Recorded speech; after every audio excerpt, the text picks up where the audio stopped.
Thanks everyone again for taking the time today. As we mentioned before, we're going to be kind of walking through product ranking, product launches, all of that on Amazon as we get ready for Q4. Before we kick off, a little intro on myself. My name is Kenton. I'm on our customer success team here at Intentwise. For those of you who don't know about Intentwise, we are a software platform within the e-commerce space focusing on data management and ad optimization.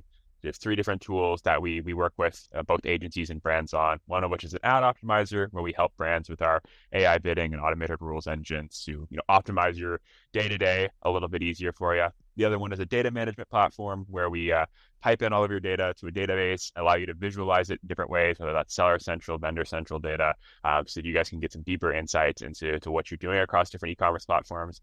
And our final and most recent solution is a AMC platform. So we'll help you execute AMC queries, visualize AMC executions without having to write any SQL yourself. And that's I know a hot topic right now. It's Amazon's made some recent announcements, and I'm sure there's more to come soon. So we're excited about things on that front as well.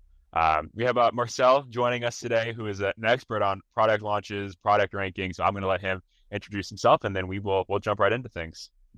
All right, thank you, Kenton. So, hello everyone, happy to be here. My name is Marcel Morculescu, and I'm the CEO and co-founder of IntelliRank. Also, I started myself as an Amazon seller. I don't want to tell you my story just now, maybe another time, but I came into Amazon booming with a huge loss, and yeah, here I am today. So, things can get better always. That's one thing I can say.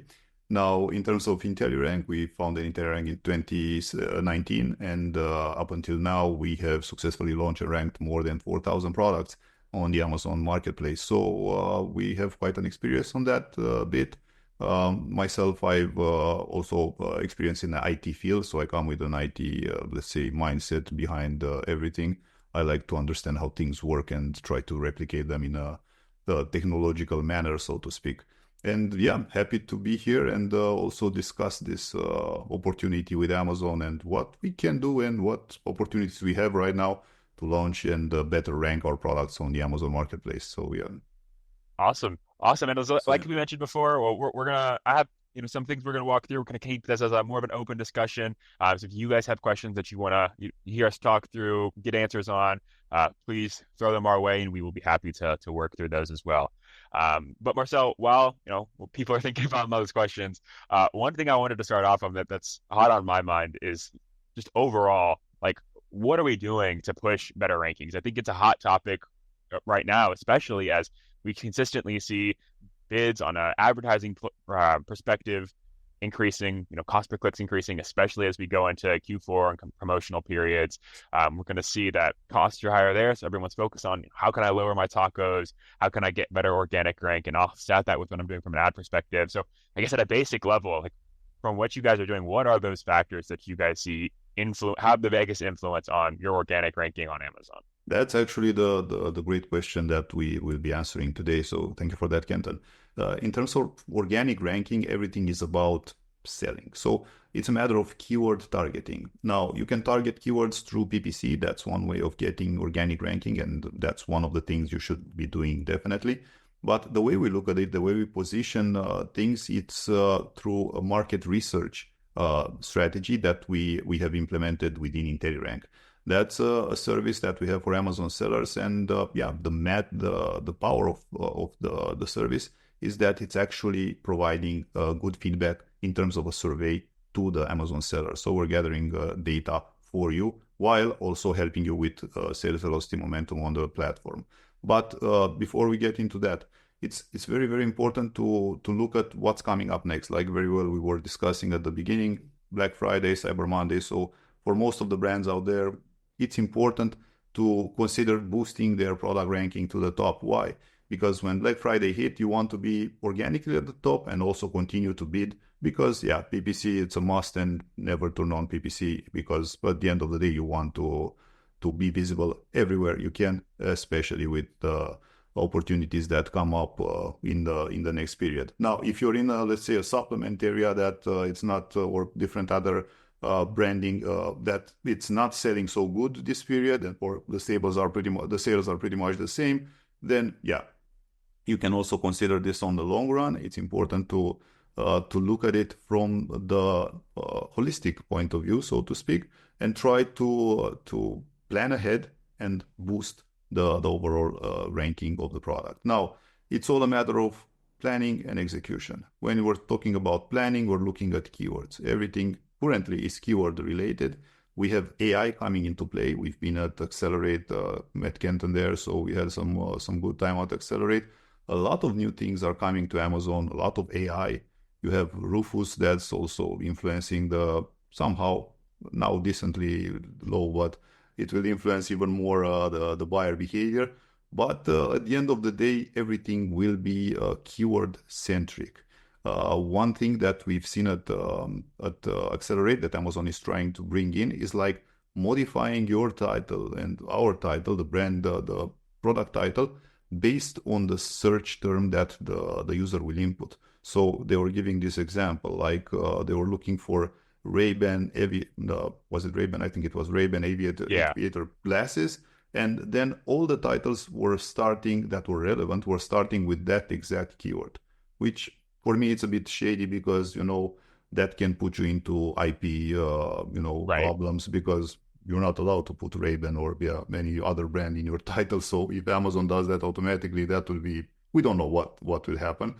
But nevertheless, the sole, let's say, factor that influences ranking starts from the keyword and the actual buyer intent when it comes to formulating the way they want to end up finding the right product for them. So keywords are the key. They will remain the key, but they would probably slightly change in the future. We don't Yeah. know yet.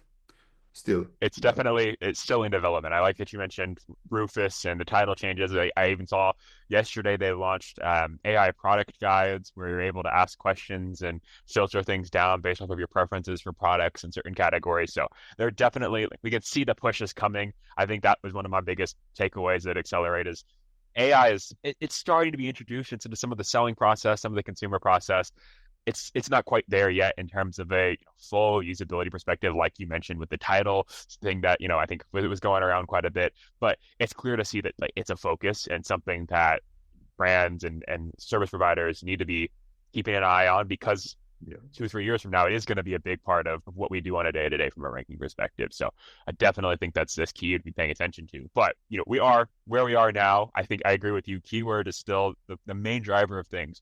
So when it comes to finding those keywords that fit specifically for a brand, because I think it depends on a brand's size, a brand's products, a brand's product features. What are the steps that you guys take to find those focus keywords, whether it's a brand starting out or a brand that's more established but looking to increase rank? Where do you guys start there? All right, that's a great question as well. So the whole idea of keywords comes from harvesting from different tools. This is what we have.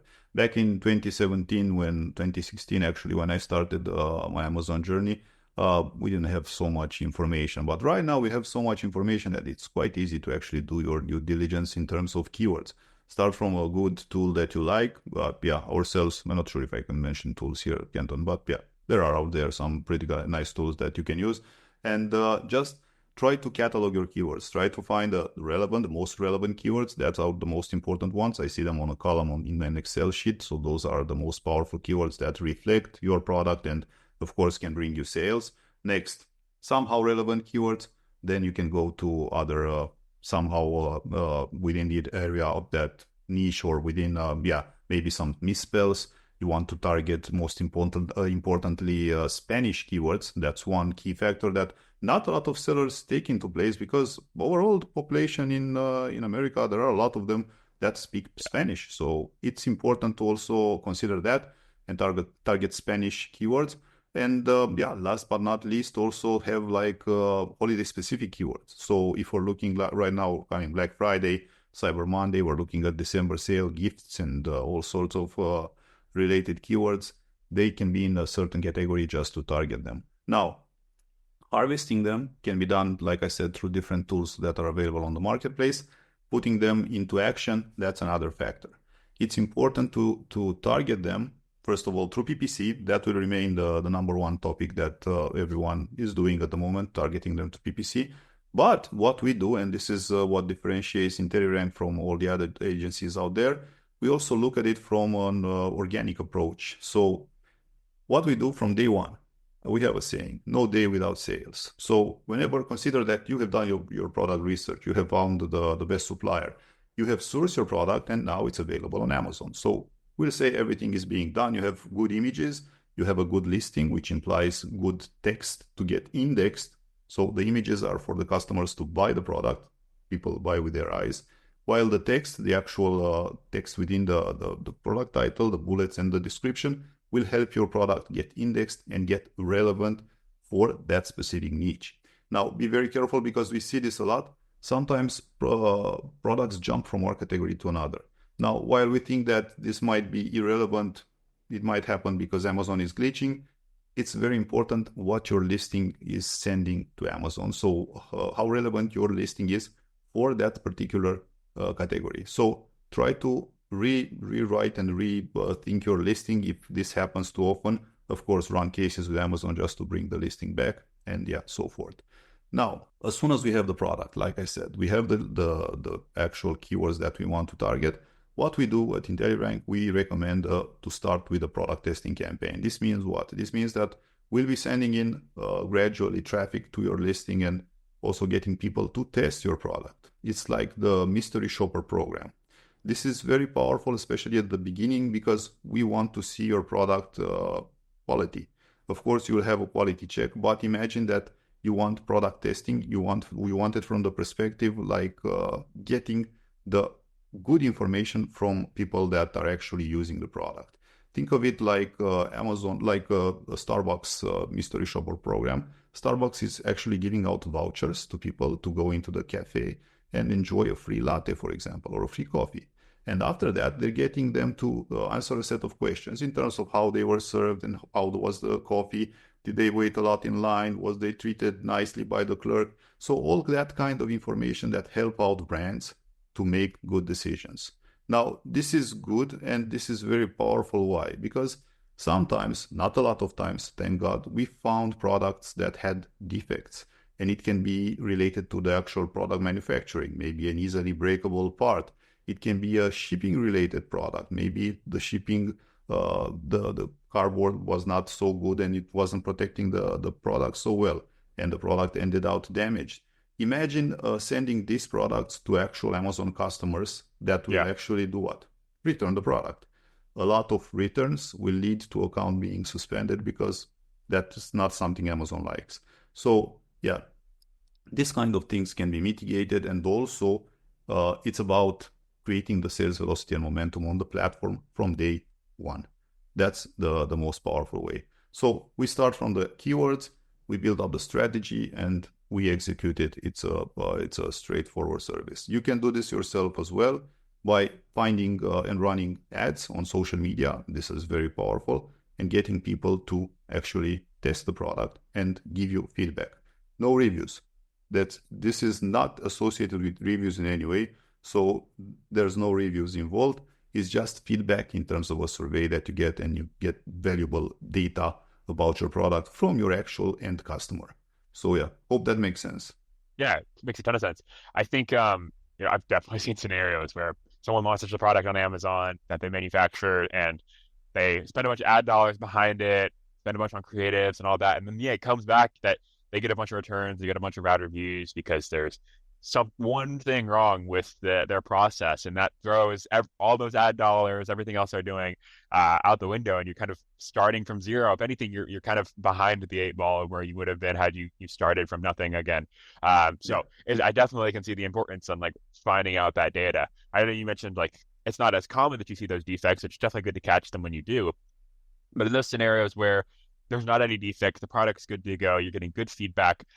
How do you take those key selling points that a customer is calling out in those surveys and funnel that back into your strategy for bringing in new customers from a ranking perspective? Actually, yeah, that's very powerful because you end up with the information and the data about your product in the hands of the customer. So you can talk about improvements, about ease of usage, about pricing points, about your actual listing images. So depends what you're trying to target through the product testing and through the survey. The surveys themselves, they're built up to actually target usually one or more key factors.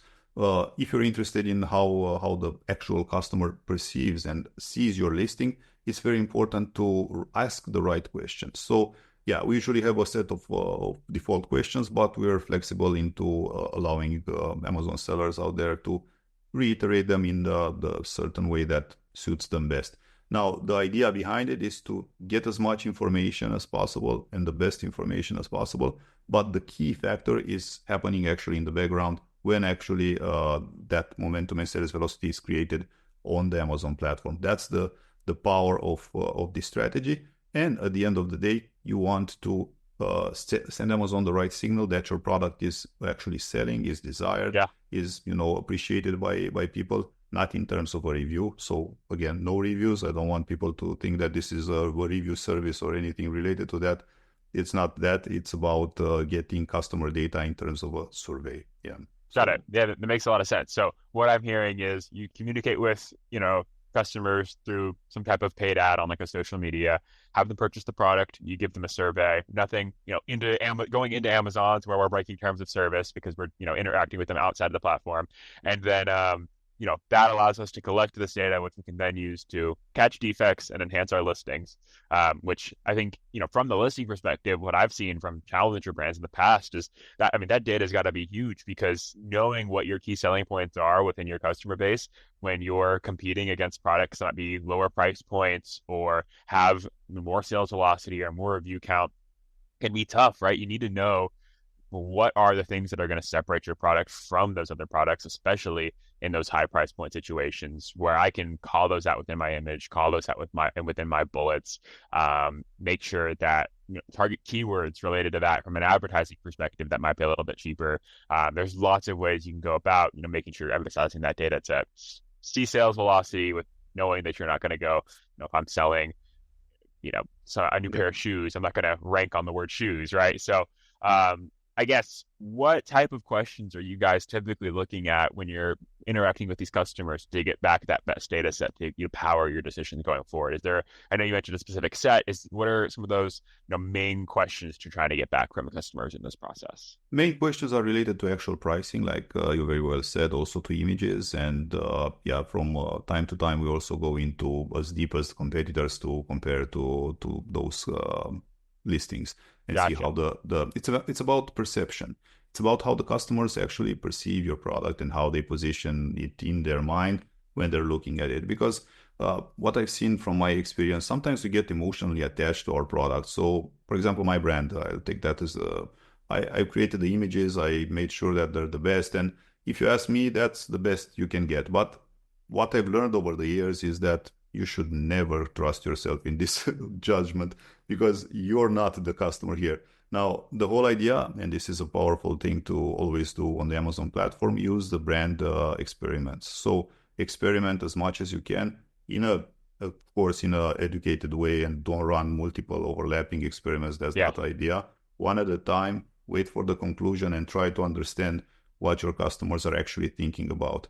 Experiments is a powerful feature on the Amazon platform, and we're a big fan of it from the sole perspective that you can understand also from the platform how the people think and how they react to an image, to a bullet point, to a title, to whatever a plus content, whatever you want to test to see how well it converts. So Totally. it's not let's say a set and forget. No listing is set and forget. It's always about reaching out and trying to improve it and trying to find the best improvement points. But yeah, before we start this, it's one key factor that also I've been mentioning, and it's important to have in mind reviews. So yeah, that's another topic, to have good reviews, because Amazon is looking and is favorizing your product over your competitors also based on reviews. So if you get good reviews, Amazon will push more traffic and more visibility towards your product. As soon as you get a bad review, your popularity with Amazon will Yeah. slowly fade. So try to avoid those as much as possible. Work on the reviews, and yeah. I mean, I've definitely seen scenarios where a product can have good velocity and then they get 2 or 3 bad reviews and everything's thrown off. You're resetting, you're back in a Vine program to generate some new reviews. Like it kind of resets your entire process. And I think going back to what you're talking about from a defect perspective, being able to catch those before you get into the review process is a large benefit for sellers because we're not going to run into that later down the road when we've already poured more into to our product page. I like what you said around the experiment side of things.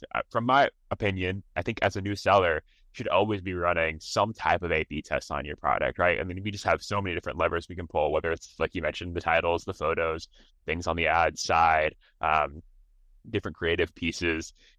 There's always something we can be testing, and maybe you find that the stuff you created at first is actually the best. Maybe you did a great job your first run, but at least now you have the data to back that up. You validated that, and you know that you're doing the best that you can from your product's perspective. And so when you continue to run those tests, I think I like what you said on it's not a one-time thing. We're not setting it and forgetting it. It's not something we do once a quarter or once a year. Like we should be continually refreshing things to see is there different benefits that I can get here as I've Yeah. changed different factors up here. I think one thing that you mentioned on the review front that I think everyone's familiar with Amazon Vine and generating reviews that way. Is there anything else that you guys have seen be successful in ensuring more positive reviews, getting higher review velocity for your products? Is there anything that you guys do in particular to focus on that? Well, we actually, yeah, we look at the Vine, and also myself, I'm a fan of variations. So that's the key factor when I run an Amazon business or we have clients we also recommend to them. So running variations is very powerful, especially if you can enroll them into Vine, all of them. So let me give you an example. There are different strategies here. So you want to have, let's say you have your product already launched. You can always bring in variations and just don't add them under the same parent, just bring them as individuals and enroll them into Vine. This is still possible. We don't know at what extent Amazon considers that a good or a bad idea, but as of now, it's working, and yeah, people are leveraging that. The idea behind it is to use it at your own risk, that's for sure. So, for Yeah, example, myself, I use this strategy because it helps, especially when you have an established product and you want to kick in more reviews. For example, in some niches are very competitive. Your main product might have maybe a two-digit review count. So let's say 25 reviews, right? But all your competitors have thousands, tens of thousands of reviews. So you want to at least try to be competitive there. Getting in more variations. It can be color, it can be quantity, it can be, I don't know, whatever variation part you can add to the product. Just add them, enroll them into Vine, wait for Vine to conclude. So don't do anything until the Vine campaign concludes. This means that, everything has been completed and it's done. Then, of course, you enroll up to 30 products. And then when all the Vine are concluded, then you can add them under the same parent and benefit from all the reviews. So this is a strategy a lot of people using, but here are some tricks that you can apply to this. Of course, we call this the variation vineyard, but you can transform it into the variation graveyard, if you will. So, for example, you can bring in variations like a small amount, 50 units, and just enroll them into Vine for Vine purposes, get the reviews, and then let them die. Still adding them under the same parent will inherit the good reviews that you get under those variations. This is very powerful strategy that can be applied to any product as of right now. And it's working. awesome. But That's an interesting call out. I've seen some larger brands that have done that exact same strategy. I wasn't aware of it previously. They're just like, oh yeah, this is when we launch a new product. This is what we do. We let it keep separate, even though we have established products. We know it's not going to sell as well, but we want to get some velocity behind it. Then bring them together, and we don't turn on ads before we do that. We don't aren't running A/B tests before we do that. We're just focused on reviews because we know that they're so important from a ranking perspective, from a yes, conversion rate perspective. I mean, I think even if when you are getting ranked, if you have, I know when I shop, if I see something with 1,000 reviews and something with 25 reviews, if they're similarly priced and there's 1 to 1,000 reviews has a good star count, I'm buying that one, right? It's not exactly. much of a consideration. So being able to build that up over time is definitely, I can see the power there. I think Yeah. one other thing that I've been kind of thinking about from a ranking perspective that I think is commonly talked about, but there's a lot of I don't know, mythical stuff around it is the honeymoon period that people mention. You hear people call it out, but it's not something that Amazon directly acknowledges. Is that something that you guys have seen can have an effect on the launch of a product? How are you guys utilizing that? Or is it something that you guys are even seeing at all? It's very important, and yeah, people have named it, people have blamed it, whatever. So it's as simple as I'm technical. So getting back to I have more than 2 decades of IT engineering in my background, and I'm looking at things from a technical perspective. So what is actually the honeymoon? Actually, your product lands on Amazon, and usually you should keep your listing closed until you have the inventory and everything. You can create it, you can have it there, but keep it closed. When you open it, this is when the honeymoon period starts. Why? Because actually Amazon has no history, doesn't know you.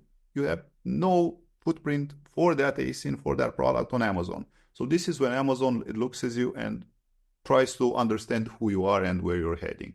So this is why I said no day without sales. From day one, it's important to try to, of course, there are different tactics there. People end up calling their friends and family. Those can be your strong supporters. Other people go on social media. They build the brand ambassadors, build a tribe, create a sense of belongings around the brand. So there are different strategies you can implement. The whole idea behind it is when you start at day one and your product is live, it's good and it's important to try to get in sales, because if you get like 0 sales first day, 0 sales second day, if you get 1 sale the third day, whatever, then 0 sales. This is a message to Amazon directly that, hey, this product is new and it's not so visible. But if you send in 2, 3 days a day, five, whatever, depending on how competitive your niche overall is, that's a different type of signal. Yeah. So Amazon is recording that.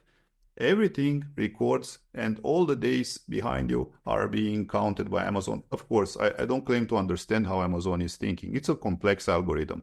Yeah. But from our experience, it's important to have them bring in these sales and create a good history, like, credit with any bank. You just sell. And this is the only game Amazon is playing.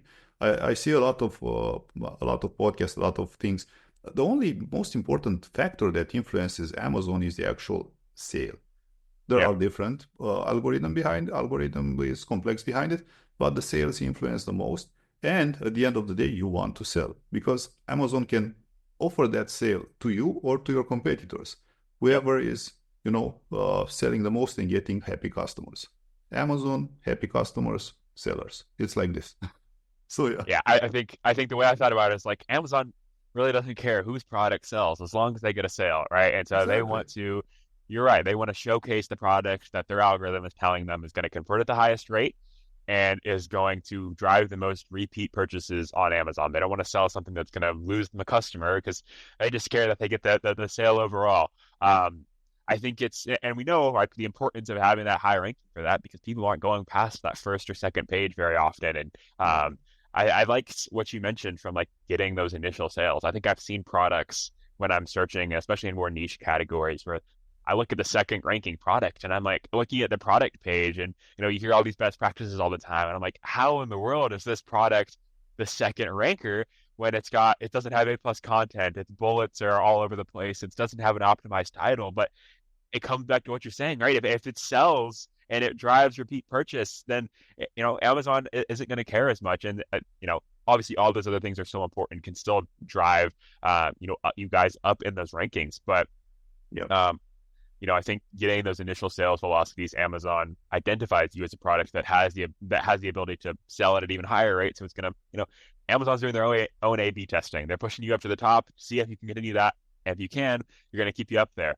I also really liked what you mentioned about the off Amazon side of things. I think that's honestly one of the most underutilized things that a lot of Amazon sellers aren't taking advantage of. It's like, what can you do on social media? We all know Amazon loves to see outside traffic coming in. The more outside sales you can bring to Amazon, the more preference they're going to give you. So if I can build myself a small following on social media around my brand, one, I'm going to have actual like fans and customers of my brand. So if I ever want to take something to a D2C front, I have the ability to do that. I'm probably driving more repeat purchases from that, and I'm driving those Yeah. outside purchases. And there's so many ways you can grow that, from organic content, working with influencers, paid media. So there's just a lot of, I think, underutilized opportunities on that side of things that Amazon seller could learn from what D2C brands do, and bring that into the Amazon side of things as well. Yeah, absolutely. And Yeah, at I the think end of the day, you want to sell. Period. exactly, exactly. All these things are just coming back to how can we sell more units? 100%. Yeah.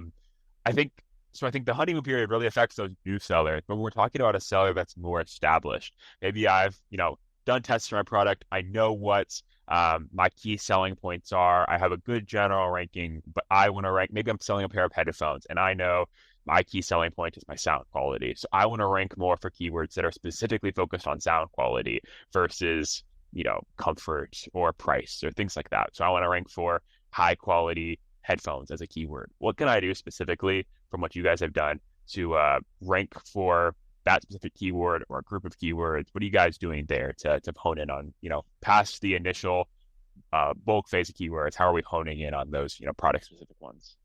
Yeah, this for this particular strategy, for this particular situation, actually, it's even better. Why? Because you already have all the data. So think Yeah. about it this way. If you go into PPC, you'll see exactly what keywords are converting for you. So you're, of course, bidding, and for every click, you're just getting one sale and you're happy. But you're being displayed sponsored there. How would it be for also to be displayed organic? You'll get more real estate, so that's even better. This way, you know exactly what you want to get to the top. So on which keywords you're interested to get to the top. So it's even better for established products to rank organically and focus on them through PPC and through other methods like the product testing, or you can bring in your own traffic from social media and target exactly where you want to go on the targeted keywords actually. And the whole idea behind it is to get again more real estate. The more you get, the better. And since you're already selling, it's even better because at the end of the day, you've proven that those keywords are good for you and the customers are finding your product appealing by searching for it in that particular way. So it's pretty much the same idea behind it. You just want to bring in a good strategy and focus and target the peak seasons or whatever you want to target, depending on your niche and when your sales come up best. Yeah. Got it. And from what you guys are doing, do you guys see that like the title has the biggest impact? Do bullets have a bigger impact? Description, where are you guys honing in on when we're wanting to focus on like a specific keyword? Usually the title, yes, has the biggest impact. That's proven. That's already there on the newsletter, so to speak. But the whole idea is, again, going back to what strategy you apply. For example, we consider that the title is also a good idea to do some A/B testing from time to time. Yeah. Targeting again, getting data from PPC and seeing not where you want to go, but where you are. And try Yeah. to see, okay, I'm here. I'm converting on these keywords. Okay, I don't have this powerful keyword, which let's say it's on top there with I don't know how many monthly searches. I could try to add it to the title, do an A/B test, do an experiment, and see how the people are reacting to it. And if we're analogizing, going back to what we started and thinking how Amazon wants to do things, is pretty much the same idea. With AI, they want for the customers to search for a term and then display all the results with that term in the title of all the ASINs. That's pretty much the same. You can actually test that and see how the customers are reacting. And for example, you have a long tail keyword, you can put it in the title and try it, do an A/B testing and see how people react to it. Because we sometimes think that we know how the product is discoverable on the platform, Right. but the customers may surprise us from time to time. And it's important to listen to the customers. They are telling us how to find the product, not how we think that they should find the product this way. Yeah. 100%. Yeah, I think the thing that I think I find interesting in that is the point of the AP test, right? Like I think that allows us to make a change without completely overhauling everything you're Yes. already doing. If I'm running in experiments, I'm not, if it doesn't work, like you're saying, you think you know what you're doing, but maybe you're wrong. If it doesn't work, you're not tanking the ranking you've built up, but because you're doing it more gradually, you're able to get some results and then turn things up a little bit without having to just convert over everything you're doing, whether that's a title or an image or anything on those fronts. Exactly. I think if we It's take things a step baby steps. further, yeah, totally. I think if we take things a step farther, though, say on a specific keyword, right? I know you mentioned balancing PPC and organic rank, having both the real estate pieces, but I think something that a lot of brands struggle with is what is the right spot for that balance, right? If I'm the number one organic ranker on a keyword, maybe I don't want to have a 75% ad impression rate because people are going to see my organic placement in that first or second line anyway. So as you guys get people's ranks improved on specific keywords, how does that change what you do on a paid side? Are we still focusing on those same keywords just as strong from a paid perspective, or do we keep some paid budget there and shift our paid budget somewhere else to focus on new keywords? Do we shift our paid budget completely away? How are you guys going about that? That's a very good question. It really depends on the actual product. Now, the trick behind it is once you get to the top organically is to stay there. Now, in order to stay there, once you get your product in the spotlight there, people need to click on it and buy it. So we're getting back to phase number one. You need to sell. So if you get organically on the top keyword on Amazon, whatever that might be for your niche, it's important to sell. And now we're getting a few steps back. You want to make sure that your product, first of all, you did all the A/B testing on the main image. You want to have the best image. You have a good amount of reviews. You want, of course, to showcase your product in the best review count and review star rating as possible. You have a competitive pricing, and then you want to be on the top of and remain at the top of the search results. Because, yeah, like 10 out of 10, I'd say maybe 9 out of 10, let's not put it too much, people will be purchasing from the top of page one. There's Yeah. like 1 out of 10 people that might look, if he doesn't know what he's looking for, will go to below page one or page two or whatever. So you want to be there in the spotlight. It is like in the supermarket. You want to position your merchandise where people actually turn their site and see it. If it's on the below, let's say, rack there, so they have to look down and they have to search for it. They must be looking for it desperately in order to find it, that specific brand. And usually people are not looking like that. They're looking for something to fix a problem that they have. In marketing, it's always about two things: pain or pleasure. You want to make sure that your customer understands how you are serving one of these two things. If you've done your job right and you're talking from the customer's perspective, not from your brand's perspective, hey, my brand is the best. We fabric the best socks in the universe. Buy from us. People don't care about that. You have to talk the customer's language. Socks that keep you warm at night. As simple as that. The simplicity of wording and the simplicity of things is what makes actually a good marketing. You don't want to get over sophisticated in terms that only you understand, or maybe you get some certification that your product is approved by the ULSP, whatever, something, and nobody knows what it is. So yeah, it's like that usually. Definitely, there's lots of complexities that can go into it. So I agree. It's always testing something. Well, I think we're coming up towards the end of our time. I do have one or two other questions I want to get through, but I did also want to remind everyone, if you have any questions for Marcel or I that you want to make sure we talk through, we definitely can take the time to answer those. So please throw those in the chat now, and we'll make sure to get to those. While we're waiting on that, Marcel, though, one other question I had is, I know we've talked a lot about the keyword, the current state of things, but kind of going back to where we started at the start of this talk, where we were walking through like the changes that we're seeing on the AI front. Obviously, I think we know a lot of the changes. We're starting to see a lot of the changes that are coming from the Amazon software, the Amazon implementation side.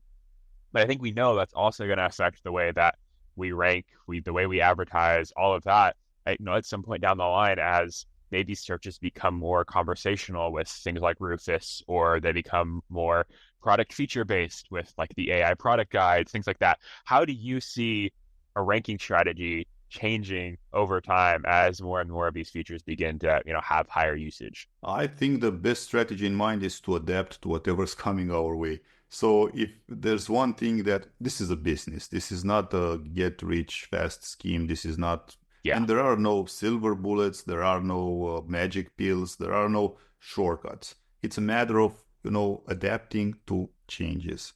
And as much as we'd like things to remain the same, and you've got your top position there, you're keeping your top position, you're the best seller, things in life change. So what's important, and this is a mindset thing, what's important is what you do when change happens, what you do to adapt to the change. Now, AI is coming our way, that's for sure. We don't know when or how much, but it's already here, but not yet into place. I'd say that adapting to what AI brings and looking from both ways. So like you very well asked, Kenton, go through Rufus and try to talk to Rufus. Try to see how it thinks, how it shows. Yeah, just ask a general question. I want to buy this product. and ask Rufus what products there it would recommend. You'll get there some products. Sometimes you can go even more and say, hey, how about my XYZ brand? And Rufus will say that he doesn't have too much information about that Right. brand yet. So again, it will get there. Rufus will know Totally. all the brands, will know everything about the brands. Still will recommend one, two, three brands, but that's pretty much it. I do not expect Rufus to put there like 100 brands, pick. Right. You know, it's trying to ask the right questions to the customer in order to get and offer the best product. But still, Amazon is making a huge amount of money from PPC.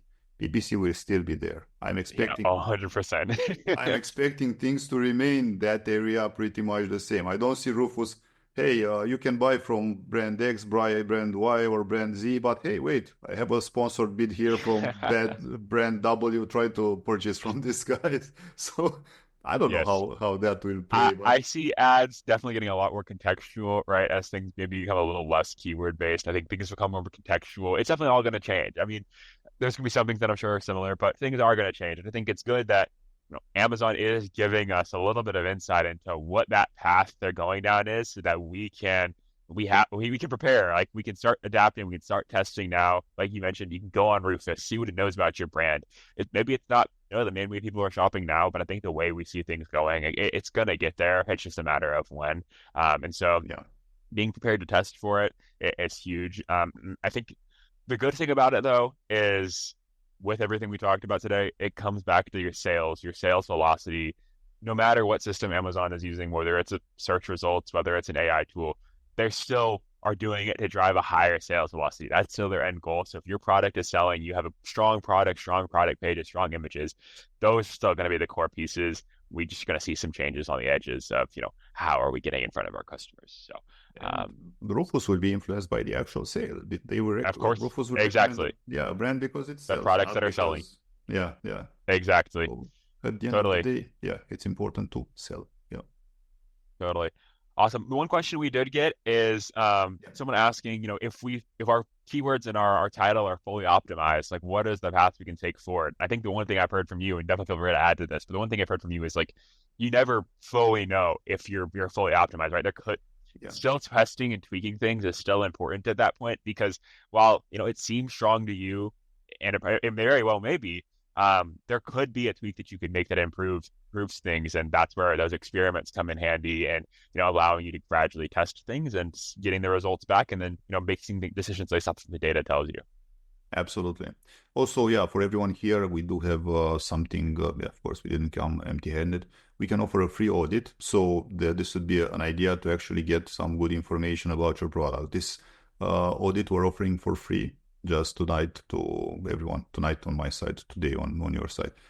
For everyone that's here. So just email office@intellirank.info.